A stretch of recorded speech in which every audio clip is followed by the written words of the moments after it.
नमस्कार. महाराष्ट्र कुणाचा या कार्यक्रमात आपलं स्वागत. आझाद मैदानावर प्रकाश आंबेडकर यांच्या वंचित बहुजन आघाडीने एक पीस सभा जी आहे ती ठेवलेली आहे आणि वंचित बहुजन आघाडीतर्फे ही सभा होती. सर्वधर्मीय लोकांना इथे बोलवलं होतं. इस्रायल आणि हमासच्या दरम्यान जे युद्ध सुरू आहे आणि पॅलेस्टाईनच्या संदर्भात जे काही प्रश्न आहेत ते मांडून आपलं म्हणणं जे आहे ते केंद्र सरकारपर्यंत पोहोचवण्याचा त्यांचा प्रयत्न आहे. आता या सगळ्या मुद्द्यांवर या मोर्चासाठी, या सभेसाठी, मोर्चा नव्हता पण सभा होती, या सभेसाठी अनेक भागातून लोक आलेले आहेत. वंचित बहुजन आघाडीचे कार्यकर्ते आहेत, मुस्लिम बांधव आहेत, उलेमा संघटना ज्या आहेत त्यांचेही लोक आलेले आहेत. आता ही सभा कशासाठी होती हे जाणून घेऊया. सभा जय भीम. जय भीम सर. कशासाठी सभा होती सर? हे फिलिस्तीन आणि इस्रायल यांचं जे महायुद्ध चालू आहे, जगामध्ये याचा परिणाम होणार आहे. मी प्राध्यापक भास्कर पैठणकर सेवानिवृत्त आहे आणि आता समता सैनिक दलामध्ये काम करतोय. तर हे सर्वांना त्रास होणार आहे याचा. एवढ्या फक्त मुस्लिम लोकांना त्रास होणार नाही आहे, तर याची अर्थव्यवस्था, जी भारताची अर्थव्यवस्था, त्याच्यावर सुद्धा परिणाम होणार आहे, दुष्परिणाम होणार आहेत. आणि बाबासाहेबांनी सांगितलं की आम्हाला युद्ध नको आहे, बुद्ध हवा आहे, तर शांततेचा मार्ग पाहिजे. तर ह्या सर्व जगामध्ये शांतता नांदली पाहिजे. मग तो नागरिक ख्रिश्चन बांधव असो का मुस्लिम बांधव असो, त्यांच्या कुटुंबाचं जे नुकसान होते, जे सर्वसामान्य महिला असो, लहान लहान मुलं असो, यांचं जो नुकसान होतं आहे, आर्थिक व्यवस्थेवर नुकसान होत, पर्यायाने आपल्या भारतावर सुद्धा त्याचा दुष्परिणाम होत आहे साहेब. युद्धाचा भारतावरही परिणाम होईल? यस सर, होणार नाही. कशा प्रकारे होईल सर? आता बघा, प्राध्यापक तुम्हाला पेट्रोलचे डिझेलचे भाव आपण बघतो. पाईपलाईन गॅसचे असणार तर त्या जर आपल्या जर बॅरलवरती पेट्रोल भेटतंय तर त्या ठिकाणी त्याने युद्धामुळं काय होणार आहे, नुकसान होते. जे पेट्रोल उत्पादन होणार आहे त्याच्यावरती परिणाम होणार आहे. इस्रायल असो की पॅलेस्टाईन असो, त्याचा परिणाम सर्व जागावरतीच होणार आहे. त्याचे दुष्परिणाम भारताला नक्कीच भोगावे लागणार आहे सर. आता नागपूरमध्ये अधिवेशन सुरू आहे, माहिती आहे तुम्हाला? जी सर, नागपूरला आहे. आजचा मला वाटतं दुसरा दिवस आहे. नागपूरला अधिवेशन चालू आहे. वेगळा प्रश्न आहे पॅलेस्टाईनचा आणि या सगळं विचारलंच तुम्हाला, पण मला सांगा की अधिवेशनात लोकांच्या हितासाठी काम होतं का? अधिवेशनामध्ये सर लोकांचं जे आता सुशिक्षित बेकार रोजगाराचा प्रश्न आहे सर. कारण आज लाखो मुलं आहेत, ते डिग्री घेऊन, पदवी घेऊन आपण बाहेर पडलेले आहेत. त्यांना हे सरकारने फक्त कुठल्या तरी एका आरक्षणाच्या याच्यावरती फक्त लोकांना लॉलीपॉप द्यायचं, मराठ्यांना द्यायचं, कुणब्यांना द्यायचं, माळ्यांना द्यायचं, साऱ्या लोकांना लॉलीपॉप द्यायचं काम चालू. धनगरांना वेगळं सांगायचं आहे, वडारांना वेगळं सांगायचं आहे आणि एकमेकाला लढवत राहायचं, झुंजवत राहायचं, ही परिस्थिती आज आहे. आणि या ठिकाणी आठवले साहेब, आम्ही तुम्हाला नेहमीच ऐकत असतो आणि सर्व गोष्टी तुम्ही या छोट्या छोट्या गोष्टीचा बारकाईने अभ्यास करून या समाजापर्यंत येत असतात. मला वाटतंय की हा अधिवेशनाचा काही फायदा नाही आहे, फक्त एकमेकाला झुंजवत आहे. दोन कोंबडे म्हणजे एकमेकाला झुंजवतात. आमचं म्हणणं आहे की बा तुम्ही रोजगार याच्यावरती बोला, महागाईवरती बोला. आज जर तुम्ही राजस्थान सारख्या मध्यप्रदेश सारख्या 400-450 रुपयाला सिलेंडर देता, ते सिलेंडर महाराष्ट्रात का देऊ शकत नाही? 1100 किंवा 1200 रुपयाला का देता तुम्ही? म्हणजे इलेक्शन आलं की तेवढ्या पुरतं करणार आहे का? आम्हाला कुठला पक्ष नाही, काँग्रेस असो का BJP असो, आम्हाला त्याच्याशी देणगे नाही. रोजगार मिळाला पाहिजे, बेरोजगाराला रोजगार मिळाला पाहिजे. आणि या ठिकाणी जो जातीवाद चालतोय कुठल्याच प्रत्येक क्षेत्रामध्ये, तो जातीवाद थांबला गेला पाहिजे. असा जो वेगळा प्रश्न आहे. नवाब मलिक आता सत्ताधाऱ्यांच्या बाकावर बसलेले आहेत, काय प्रतिक्रिया? सर, नवाब मलिक हेच जर आपण म्हणत असतो, भारतीय जनता पक्षाचे लोक म्हणत होते की हे अतिरेकी आहेत आणि यांच्या बाजूला आम्ही बसणार नाही, किंवा हे या लोकांच्या आतंकवादीला सपोर्ट करणारे नवाब मलिक आजपर्यंत होते. परंतु आज ते जर अजितदादा पवारांच्या गटासोबत जात असेल, सत्ताधारीच्या भागाला जाऊन बसत असेल, तर मला वाटतं फार मोठी शर्मेची गोष्ट आहे सत्ताधारी पक्षांना. ते कुठल्या तोंडाने म्हणू शकतात की आम्ही या आतंकवादाच्या विरोधात आहे किंवा याच्या लोकांच्या विरोधात आहे? तरी मला वाटतं की चुकीचे ही महायुतीच मला वाटतं चुकीची, हे कुठल्या नैतिक तत्वावरती आधारलेली नाही आहे असं मला. साहेब नमस्कार, काय नाव तुमचं? गंगाधर गायकवाड. गायकवाड साहेब, गाव कुठलं आहे? मी दिव्यातून आलो आहे. दिव्यातून आला, मुंबईच्या जवळ? हो, दिव्यातून. हे नवाब मलिक आता सत्ताधारी बाकावर घेतलं, काय वाटतं, काय प्रतिक्रिया काय? आता का त्यांचं कसं आहे, आता ते मला काय राजकारणाविषयी जास्त बोलायचं नाही आहे. तर ते अगोदर त्यांच्याबद्दल खूप काही बोललं आणि आता पक्षांचं असं चाललं आहे की आपल्या महाराष्ट्रामध्ये राजकारणाचं फार विचित्र झालेलं आहे. म्हणजे राजकारण विचित्र झालं तर लोक काय करतील यावेळेला विधानसभेला, लोकसभेला? लोकांना सर्व माहिती झालेली आहे किंवा कशा प्रकारे येणारी 2024ची इलेक्शन व्हायचं आहे ते सर्व सत्ताधाऱ्यांच्या बद्दल आहे ना. प्रत्येक लोकांच्या मनामध्ये आहे, ते असं बोलत नाही आहे, पण ते येणाऱ्या काळामध्ये दाखवून देतील. आणखी काही लोकांशी आपण बोलणार आहोत. महिला इथे मोठ्या प्रमाणात. ताई जय भीम. काय नाव तुमचं? वंदना साळवे. कुठे राहिलाय? अरे कॉलनी. आरे कॉलनी. तुम्ही कुठे राहिले ताई? अरे कॉलनी बॉयज. तुम्ही सगळे आरे कॉलनीचे आहे. आता या सभेसाठी काय आला होता तुम्ही? काय मुद्दा आहे? काय काय मावशी कायसाठी आला? आपल्या प्रकाश आंबेडकरांची सभा होती ना. प्रकाश आंबेडकरांनी सभा लावली होती. आता मला सांगा, थोडा वेगळा प्रश्न विचारतो. महागाई आहे का हो? हा आहे ना. किती महागाई झाली? लय महागाई खूप. हा, महागाई किती वाढली का? भरपूर झाली महागाई. केंद्र सरकार तर म्हणतं महागाई नाही, सगळं मस्त चाललंय. भरपूर झाली, सगळ्या याच्यात महागाई झाली. आता हे 4 राज्यामध्ये निवडणुका झाल्या, 3 राज्यात भाजप आलं. काय आलं हो? त्यांना जन्मत आहे, काय झालं? चिटिंग आहे सगळी. कसं काय चिटिंग म्हणता येईल? मशीन मध्ये घोळ आहे. मग तेलंगणामध्ये काँग्रेस कशी आली? मग ते त्यांची मिली बघत असते ना. हा कुठं हरवायचं हा ना, असं मग त्यांच्या मिली बघत असे असं वाटतं तुम्हाला? असतं. हो हो वाटतं. महाराष्ट्रात काय होईल हो? महाराज पण भाजपच येणार असं वाटतंय. सगळी झाली एक झाली तरच काहीतरी होऊ शकतंय. मशीन बंद करायला पाहिजे. हे महाराष्ट्रात भाजप येईल वाटतं. काय येईल वाटतं? हे सगळ्यांना वाटतं मशीन मध्येच गडबड आहे. मशीनमुळेच गडबड आहे. पण जेव्हा विरोधक जिंकतात तेव्हा मशीन मध्ये नाही, काँग्रेस जिंकली तर मग मशीन मध्ये. प्रत्येक सभेला एवढी पब्लिक येते त्यांच्या. हा एवढे 6 डिसेंबरला पण एवढी पब्लिक दाखवते. प्रत्येक सभेला एवढी असते. मग विलक्षणलाच काय त्यांचं मत कमी येते. असं आमचं मत आहे की मशीनमध्येच घोटाळा आहे. मग आता मी एक वेगळे प्रश्न विचारतो. एकनाथ शिंदे माहिती आहे? हो काम कसं सुरू आहे त्यांचं? खरं सांगायचं. बेकार आहे. आता ह्या बोलल्या म्हणून बेकार आहे. नाही तरी पण आता काय सगळ्याच याच्यात महागाई करून ठेवली त्यांनी. हे महागाई करणं त्यांच्या हातात नाहीये ना, केंद्र सरकारच्या हातात आहे. तरी पण आता त्यांनी केलं तर त्यांच्या हातात थोडंफार काय आज हे आलं ना. मग काहीतरी त्यांनी त्याच्या हे करायला पाहिजे त्याच्यावर. अजित पवार माहिती आहे?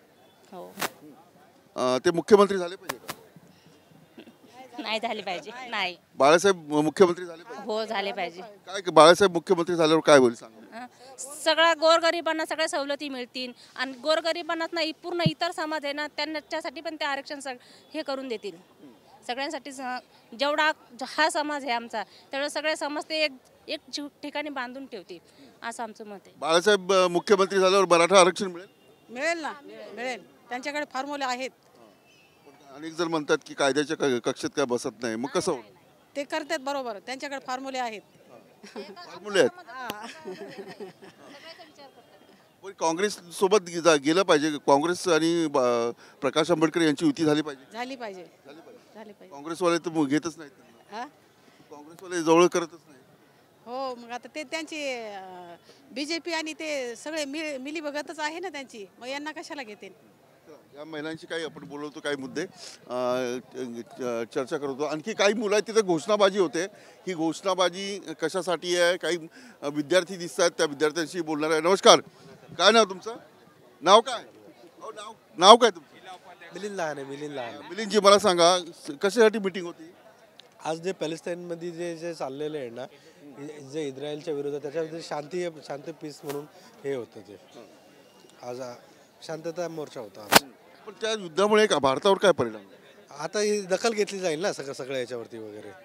म्हणजे आज जे काही जे पॅलेस्टाईनमध्ये नेत्यानं हे करतात आहे त्यांना म्हणजे भारतातनं काय करता येईल त्या संदर्भात हे केलेलं आहे वगैरे. वेगळे प्रश्न विचारतो. नवाब मलिक हे सत्ताधारी बाकावर बसले. हां नको, पण राजकारण तर करावं लागेल ना. चला, आणखी काही प्रतिक्रिया आपण घेण्याचा प्रयत्न करतो. इथे काही मुस्लिम जे आहेत, तरुण आहेत, तरुणी आहेत, ते इथे घोषणाबाजी करतात. दीदी नमस्कार. क्या नाम है आपका? जी मेरा नाम सैयद यास्मीन है. ये मीटिंग किस लिए थी? यहाँ पर फ़लस्तीन के सपोर्ट में प्रोग्राम रखा गया था, तो उस वजह से हम लोग यहाँ पर आए थे. जो इज़राइल कई सालों से 75 सालों से यहाँ पर फ़लस्तीन पे जुल्म और सितम ढा रहा है. कई हज़ार बच्चे शहीद हो गए, जवान शहीद हो गए, बूढ़े शहीद हो गए, औरतों पे जुल्म किया जा रहा है. तो उस वजह से मतलब हम लोग फ़लस्तीन के सपोर्ट में खड़े हैं यहाँ पर. अच्छा, ये बताओ कि अपने भारत के ऊपर क्या इसका असर पड़ेगा? भारत पे एक नरेंद्र मोदी साहब का और इजराइल से अलग बिजनेस है उन लोगों का. अच्छा, 57 जो कंट्री है इस्लामिक, वो कुछ नहीं बोल रही क्योंकि इजराइल से उनका बिजनेस अलग बिजनेस सपोर्ट है. उन लोगों का बिजनेस चल रहा है. तो इस वजह से उन लोग नहीं बोल रहे हैं। लेकिन हम एक मुसलमान हैं, हम एक इंसान है, तो उस नाते हम लोग वहाँ पे फ़लस्तीन के सपोर्ट में खड़े हैं कि वहाँ पर 75 सालों से इजराइल वाले उन पे जुल्म सितम ढा। एक अलग सवाल मैं आपसे पूछता हूँ, ये मीटिंग भी है, इसके बाद माहौल भी बनेगा, लोकसभा के इलेक्शन आएंगे, विधानसभा के आएंगे, ये अभी महाराष्ट्र में जो सरकार चल रही है उनका कामकाज कैसे चल रहा है? बिल्कुल सही नहीं चल रहा है, बहुत एकदम ये क्या गलत दिखता है? महाराष्ट्र में जो बीजेपी और शिवसेना की जो मिक्स सरकार चल रही है, ये सिर्फ हर जगह पे जहाँ जहाँ पे अभी भी जो भी बीजेपी आई हुई है, हर जगह पे सिर्फ एक मुसलमानों के लिए नफरत फैलाने का काम किया जा रहा है, जो कि सही नहीं है। नरेंद्र मोदी एक बीजेपी के वर्कर बन करके काम कर रहे हैं, जो कि वो भी सही नहीं है। उनको जब वो किसी पोस्ट पर है, एक बड़ी प्राइम मिनिस्टर की एक पोस्ट बड़ी पोस्ट होती है, तो उस नाते उनको हिंदू और मुस्लिम वो नहीं करना चाहिए। इलेक्शन में ये अभी भी इलेक्शन में वो जहाँ पे भी गए हैं, उन्होंने हिंदू मुस्लिम ही करके अभी भी जीते हुए। अच्छा, महाराष्ट्र में ऐसे कुछ होगा, हिंदू मुस्लिम वगैरह धर्म के नाम पर राजनीति होगी लोकसभा इलेक्शन या विधानसभा? एक्चुअली यहाँ पर इतना, लेकिन यहाँ पे ज़्यादातर एजुकेटेड लोग भी है महाराष्ट्र और मुंबई में, तो यहाँ पे मुझे नहीं लगता है कि इतना कुछ असर हो पाएगा। लेकिन फिर भी एक दूसरों के दिलों में इतनी नफरत तो है ही है, लेकिन वो भले खुल करके नहीं आएंगे सामने, लेकिन नफरत तो है ही है। देखते हैं अभी इलेक्शन में क्या होने वाला है। ये बताओ कि 4 स्टेट में इलेक्शन हो गए, आप कह रहे हो कि 5 स्टेट में हो गए, तो बीजेपी क्यों जीत रही है? अगर वो नरेंद्र मोदी नफरत फैलाते हैं तो वो जीतते कैसे? बिल्कुल, जैसे कि कहा जाता है कि ईवीएम का भी खेल है, नफरत फैलाते हैं, ऑफकोर्स नफरत फैलाते हैं, लेकिन ईवीएम का भी तो कुछ खेल होता है। और जिस तरीके से उन लोग की राजनीति ज़मीनी तौर पे उन लोग जिस तरीके से हिंदू मुस्लिम का खेल खेलते हैं ना, उसमें वो कहीं ना कहीं वो जीत करके आ जाते हैं उन लोग। तेलंगाना में जीते वो, आप ईवीएम की बात कर रहे हो, तो तेलंगाना में ईवीएम था, कांग्रेस आई है। ईवीएम था ना, फिर कांग्रेस कैसे? हाँ, लेकिन वहाँ पर ईवीएम था, वहाँ पर केटीआर केसीआर जो है उन लोगों की हार हुई है और वहाँ से काँग्रेस आई हुई है। बहुत बहुत शुक्रिया आपा. आता यांच्याशी आपण बोलूया. सलाम वालेकुम. हाँ, क्या नाम है आपका? हुनैन पटेल. हुनैन जी, ये बताओ कि क्या रीज़न क्या था इस मीटिंग का? ये बेसिकली जो फ़लस्तीन में जो सब जुल्म हो रहा है और इसराइल जो इतना सब कर रही है उसके खिलाफ ये जो है ना, ये एक प्रोटेस्ट है और यहाँ पर आके हम जताना चाह रहे कि हम फ़लस्तीनियों के साथ में. इसराइल और हमास का वॉर चल रहा है, तो हमास से भी हमले हो रहे हैं, तो वही जिम्मेदार है, ऐसे इसराइल कहता है. ये तो 75 साल से जो वॉर हो रही है अभी पुरानी, जो जब से चालू है हमास की और इसराइल की, जो 75 ईयर्स है, जो 7 अक्टूबर पे जो हुआ है, वो अभी से ही वो उसके ऊपर से ये लोग इतना जो कर रहे हैं. लेकिन जो ये असल जो है ये वॉर ये पुराने टाइम से चल रही है और उनको कब से जो है ना, उनको निकाला जा रहा है घरों से, बेघर करे बच्चों को मार रहे हैं. तो इसके लिए ये एक हम यहाँ पे आए. आज जो मीटिंग हुई उसका मैसेज सारे देश में जाएगा. हाँ, मुस्लिम लोग हैं, मीडिया है हमारी, जो अगर वो उसको सही से करे हुए कवरेज करे हुए तो फिर ये बिल्कुल जाएगा पूरे देश तक. और आज हर कंट्री और हर जगह जो प्रोटेस्ट हो रहे और मुंबई में आज जो ये हो रहा है, इससे होपफुली जो है मैसेज अच्छा जाएगा और हमारी गवर्नमेंट भी कुछ कर सके उसके लिए. अपना भारत केंद्र सरकार जो है उसका जो स्टैंड है इजराइल और पैलेस्टीन के बारे में, वो कैसे लगता है? वो लोग जो है ना इस पे कुछ वो बता रहे हैं ना, इसका सपोर्ट करें ना इसके खिलाफ है. तो ये जो प्रोटेस्ट अभी जो यहाँ पर हुआ है, इससे हो सके कि वो आ जाए सपोर्ट में पैलेस्टाइन के गवर्नमेंट भी. भारत पैलेस्टाइन के सपोर्ट में आना चाहिए. जी बिल्कुल. एक थोड़ा अलग सवाल है, अपने महाराष्ट्र के एकनाथ शिंदे की गवर्नमेंट कैसे चल रही है, कैसे लगता है? अच्छा ही है, गवर्नमेंट जो है कर रही है जो भी फिलहाल, तो उसके खिलाफ कुछ मुझको तो कोई परेशानी नहीं है. 4 स्टेट में बीजेपी ने 3 स्टेट जीते हैं, एक में तेलंगाना जीता है. कुछ लोग कहते हैं कि ईवीएम है, आपको लगता है ईवीएम है? मुझको पॉलिटिक्स का इतना आइडिया, पॉलिटिक्स में नहीं इतना आइडिया नहीं है. मैं आया हूँ यहाँ पर सिर्फ. वोटिंग तो करोगे, किसी पार्टी को तो वोट तो दोगे. हाँ, कांग्रेस को. जी. कांग्रेस 3 स्टेट में हार गई है, क्यों हुआ ऐसा? उसका आइडिया नहीं है मुझको इतना. कांग्रेस ने अपना काम करने का तरीका बदलना चाहिए लगता है. हाँ, उसको जो है और बेटर कैंडिडेट्स लाना चाहिए, जो और जो है पॉलिटिक्स में उनको आई गेस लाना चाहिए, तो कांग्रेस के लिए बेटर है. ये जब रिजल्ट आए थे उन्नयन जी, तभी सोशल मीडिया में चल रहा था राहुल गांधी का फोटो लगा के पनौती नाम चल रहा था। तो राहुल गांधी जिस तरीके से आगे जा रहे हैं, क्या उससे कांग्रेस को जीत मिल सकती है या फिर राहुल गांधी को कुछ अलग तरीके से आगे आना है? नहीं, वो बहुत अच्छा कर रहे हैं, जैसा भी कर रहे हैं राहुल गांधी जी। और वो तो हार रहे हैं ना, लेकिन सत्ता तो हार। वो अब पता नहीं उसमें क्या रीज़न है, हार की जो रीज़न है उसका पता नहीं क्यों, बट वो जो भी कर रहे हैं वो अच्छा ही कर रहे हैं। आपका नाम क्या है? आसिफ आसिफ भाई, कहाँ रहते हो? मोहम्मद रोड। अच्छा, मैंने इनसे जो 2-3 सवाल पूछे, अपना भारत का जो स्टैंड है इजराइल पैलेस्टाइन और हमास के बारे में, वो कैसे होना चाहिए? क्या पूछा आपने? इजराइल जो वॉर चल रहा है उसमें केंद्र सरकार का स्टैंड कैसे होना चाहिए? मदद भेजनी चाहिए, उसको सपोर्ट करना चाहिए, वॉर के साथ में होना चाहिए, बस ये सब होना चाहिए। अब ये ना इधर है ना उधर है, ये ठीक है? नहीं, जरा सुधारना चाहिए। लोकसभा में क्या होगा, कांग्रेस जीतेगी या बीजेपी? जो जीतेगी उसके कौन अच्छा काम कर रहा है, किसका काम अच्छा? सब काम अच्छा ही करते हैं। एकनाथ शिंदे जी का काम कैसे? सबका काम अच्छा। उद्धव ठाकरे का? सबका देवेंद्र फडणवीस जी का? सबका नरेंद्र मोदी जी का? अभी वो काम पूछ रहे हैं। चलो, ठीक आहे. त्या काही प्रतिक्रिया ज्या ते घेण्याचा मी प्रयत्न करतो. नमस्कार, काय नाव तुझं? पत्रकार आहे. चला, तुमचं नाव काय? मेरा नाम सादिक अली शेख है। सादिक भाई, कहाँ रहते हो? मैं अंधेरी MIDC में रहता हूँ। क्या काम करते हो? मैं भंगार का काम करता हूँ। जी, ये बताओ कि पैलेस्टाइन के बारे में इंडिया का रुख कैसे होना चाहिए? वहाँ पे गलत हो रहा है। हम ये चाहते हैं कि हमारे हिंदुस्तान के प्रधानमंत्री जरा उसके बारे में सोचें। वहाँ कितने बच्चे कितना गलत हो रहा है, ज़रा उनके लिए भी ख्याल करिए।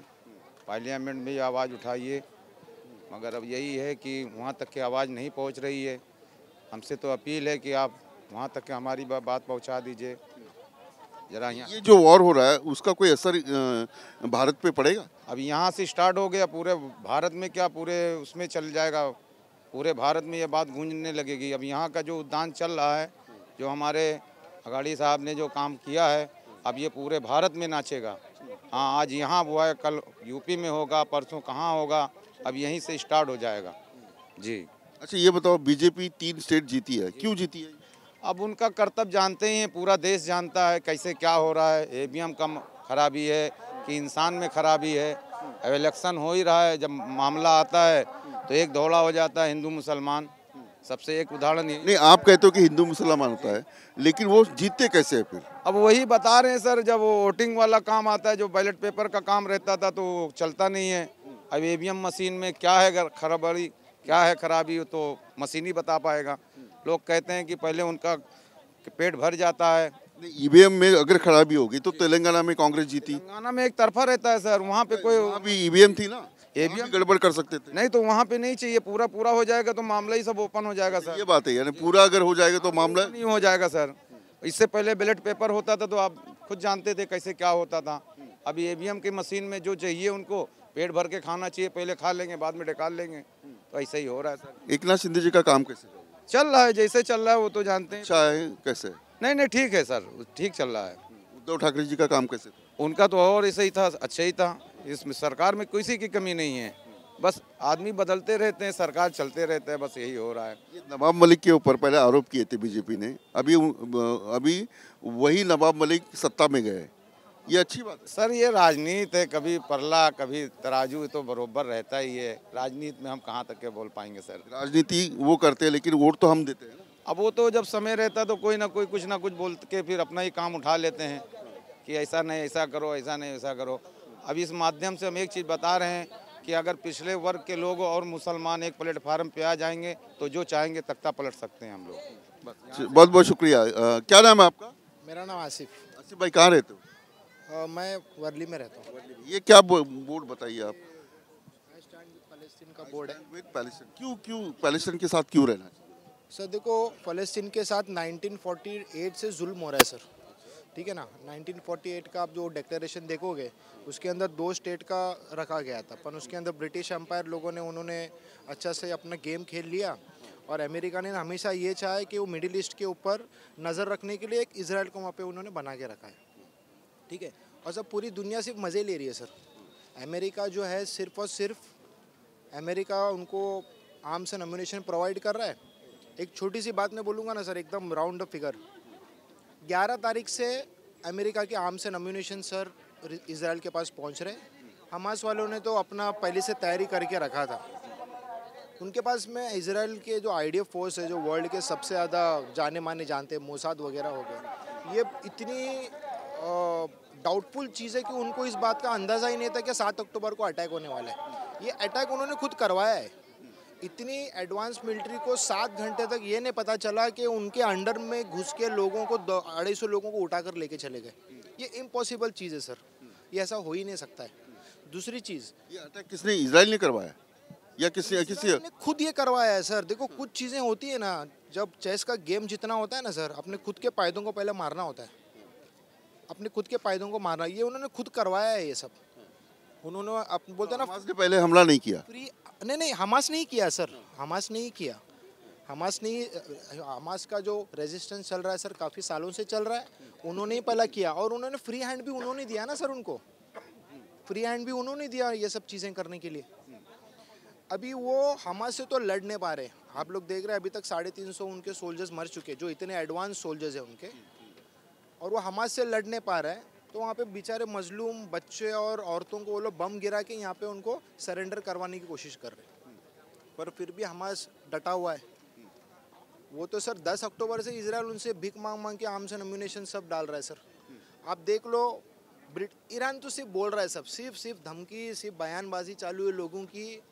अर्दोगन साहब जो है टर्की के जो प्रेसिडेंट है वो भी, और अर्दोगन सर जो है वो बोल रहे हैं, अभी हाल ही में 1 हफ्ते से उन्होंने बोलना शुरू किया, पर उनके इंटरनल सब उनके साथ में काम सब चालू है सर। ऑयल दे रहे हैं उनको, जो भी उनका इकोनॉमिक फोरम जो कुछ भी चलता है सब कुछ चालू है सर। तो ये सब चीज़ें सिर्फ मज़े लेने के लिए सर, सिर्फ एंटरटेन हो रहा है कि काफ़ी दिनों से कुछ हुआ नहीं है तो चलो कुछ जरा करते। ये जो बोलते हैं खाली दिखावा है, पैलेस्टीन के साथ हम लोग है, ये खाली दिखावा है बाकी देशों को। सर देखो बोलने से क्या होगा सर। आज देखो सर, हमने यहाँ पे कितने लोग जमा हुए, किसको पढ़ी है? आप यकीन नहीं मानोगे सर, मैं सलमान खान का बहुत बड़ा फ़ैन हूँ। मैं सर टाइगर पिक्चर नहीं देखने गया क्योंकि दिल नहीं मान रहा है सर। वो चीज़ें इतनी, वो वीडियोस देख देख के इतना टॉर्चर हो रहा है कि वो वीडियोस देखने का मन नहीं कर रहा है, और मतलब कहीं बाहर जाने का मन नहीं कर रहा है। लोगों को टाइगर देखना है, एनिमल देखना है, कब कोई अपनी शादी ब्याह में बिजी है। तो एक्चुअल में ग्राउंड लेवल पे सर किसी को कुछ पड़ी नहीं, आप देखने जाओ तो क्या करना चाहिए, यानी क्या होना चाहिए ये बताओ। सर देखो, अगर एज अ कंट्री मैं आपको बोलूँ तो हमारे नरेंद्र मोदी सर का बहुत ही अच्छा एक इजराइल के साथ में फ्रेंडशिप है। तो उनको एक जो उनके साथ के जो नज़दीक के लोग हैं उनको सर मिल के एक 2 स्टेट सोल्यूशन का बात करना चाहिए सर। जब तक 2 स्टेट सोल्यूशन का बात नहीं होगा सर, इस मसले का होगा नहीं।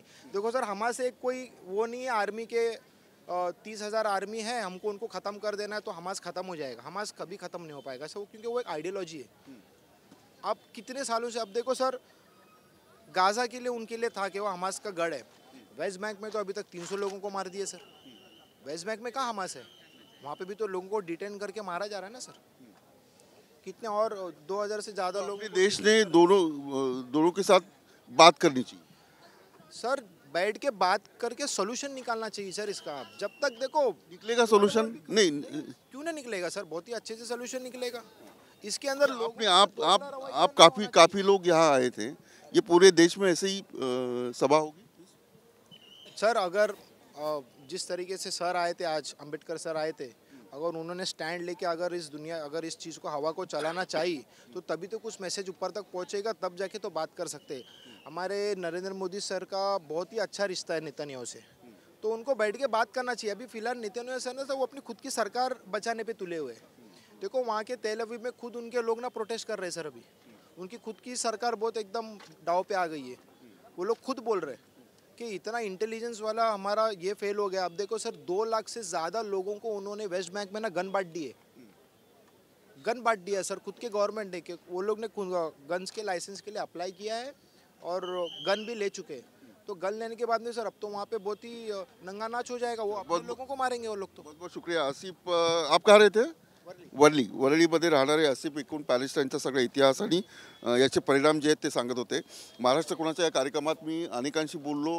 महाराष्ट्रातले काही प्रश्न असतील, पॅलेस्टाईनचे काही प्रश्न असतील, इस्रायलचे काही प्रश्न असतील.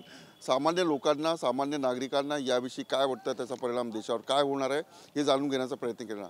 मी तुम्हाला उद्या पुन्हा भेटणार आहे अशाच एका ठिकाणी.